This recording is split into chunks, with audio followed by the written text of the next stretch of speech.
Welcome to the first ever College Notes. This is sold out tonight, so I have a feeling we're going to be doing a number two. I thought I felt the pain, but hadn't fought this fight. You woke up next to me, and then you said goodbye. Which is really the first question people often ask about these a cappella groups, like, aren't you all music majors? And the answer is no. Like, to be going to one of these schools, obviously, is to be academically focused, because all of these schools are for successful students. But there's a bigger question, like, why do you sing in an a cappella group? Aren't you supposed to only be studying and have no life? Why did I join a cappella? Because when I go into rehearsal, that's when I relax. And I think that I have so many stresses going on, right, with computer science and quantitative ec, just lots of work, lots of math. But when I walk into rehearsal, I can kind of take 2 hours, take 3 hours to really kind of focus on something that I'm really passionate about.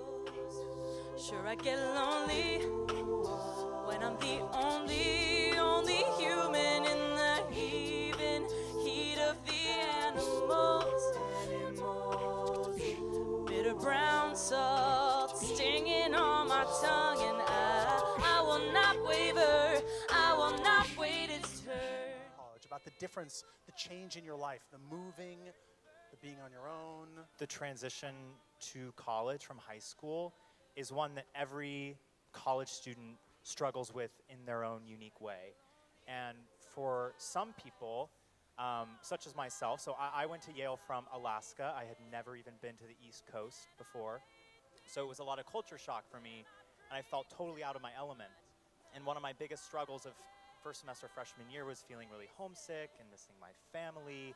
And I sort of felt like I was the only person on campus feeling this. And I realized later, like sophomore, junior year, talking to my friends, that like tons of people were experiencing that. But it can be very jarring to be put in a totally new place. I think to kind of harken back to previous answers, finding the people, finding the bright spots in your sort of new college life, whether that's your a cappella group or a community of, I don't know, a religious community or a cultural community, and really latching onto those in your initial weeks and months is really important. And then the other thing is just being patient with yourself. What do you do? How do you deal with stress? Like, what are your secrets? What are your tips? I learned pretty quickly into the first semester is that it's really okay to get help. And I guess a lot of the people on this stage have like traditionally been overachievers in high school. A lot of people in the audience have traditionally been overachievers in high school. And you tell yourself so often, over and over again, I can do it on my own, I don't need anyone's help, I'll be fine. And those 3 words, I'll be fine, can be some of the most dangerous words that you tell yourself in the first semester, because the truth is the transition can be hard. You know, being away from your parents for the first time, it's something that you can get help for, whether that's mental health, whether it's finding directions and bothering that upperclassman in the quad on your way to class. You can get help, and it'll only make things better for you. And accepting that early on and really just applying that and embracing that mantra when you come to campus will only make things better for you. Well said.